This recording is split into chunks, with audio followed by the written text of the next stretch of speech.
দীর্ঘ ৪ মাস পর চিকিৎসা শেষে দেশে ফিরে দলীয় নেতাকর্মী আর জনগণের ভালোবাসায় সিক্ত বিএনপি চেয়ারপারসন বেগম খালেদা জিয়া। তাকে বহনকারী কাতার রয়্যাল অ্যাম্বুলেন্সটি সকালে ঢাকায় অবতরণ করে। সাবেক প্রধানমন্ত্রীর সঙ্গে ছিলেন তার 2 পুত্রবধূ। বেগম জিয়ার ফিরে আসাকে গণতন্ত্র উত্তরণের পথকে সহজ করবে বলে জানান দলটির মহাসচিব মির্জা ফখরুল ইসলাম আলমগীর। জাহিদ রহমানের রিপোর্টে দেখুন এর বিস্তারিত। ঘড়ির কাঁটা মঙ্গলবার সকাল 10:42। বিএনপি চেয়ারপারসন ও সাবেক প্রধানমন্ত্রী খালেদা জিয়াকে বহনকারী এয়ার অ্যাম্বুলেন্সটি হজরত শাহজালাল আন্তর্জাতিক বিমানবন্দরের রানওয়ে স্পর্শ করে। অপেক্ষার অবসান ঘটিয়ে দেশের মাটিতে নামেন বেগম জিয়া। বিএনপি মহাসচিব সহ দলের সিনিয়র নেতারা তাকে স্বাগত জানান। তার দেশে ফিরে আসা এটা আমাদের গণতন্ত্রের উত্তরণের পথকে আরো সহজ করবে, দেশকে একটা সঠিক বৈষম্যহীন একটা পরিস্থিতির দিকে নিয়ে যেতে সহযোগিতা করবে।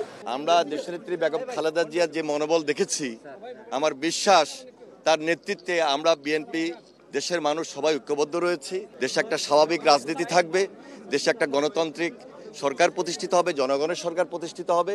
আমরা সবাই মিলে ঐক্যবদ্ধ থাকবো ইনশাল্লাহ। বিমানবন্দরের বাইরে দলীয় নেতাকর্মী সহ সর্বস্তরের মানুষের ঢলে উৎসব মুখর পরিবেশ সৃষ্টি হয়। কঠোর নিরাপত্তা বেষ্টনী পাশ কাটিয়ে দলীয় চেয়ারপারসনকে স্বাগত জানায় নেতাকর্মীরা।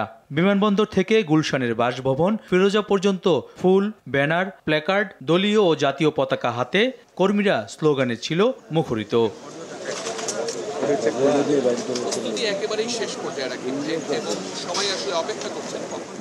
10 কিলোমিটারের এই পথে সাবেক প্রধানমন্ত্রী বেগম খালেদা জিয়া, দলের ভারপ্রাপ্ত চেয়ারপারসন তারেক রহমান ও তার স্ত্রী ডাক্তার জুবাইদা রহমানের নামে ব্যানার হাতে নেতাকর্মীদের স্লোগান দিতে দেখা যায়। দীর্ঘ 17 বছর নির্বাসনে থাকার পর শাশুড়ির সাথে দেশে ফিরলেন জুবাইদা।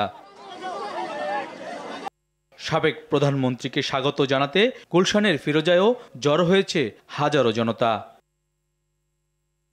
জাহিদ রহমান, RTV, ঢাকা।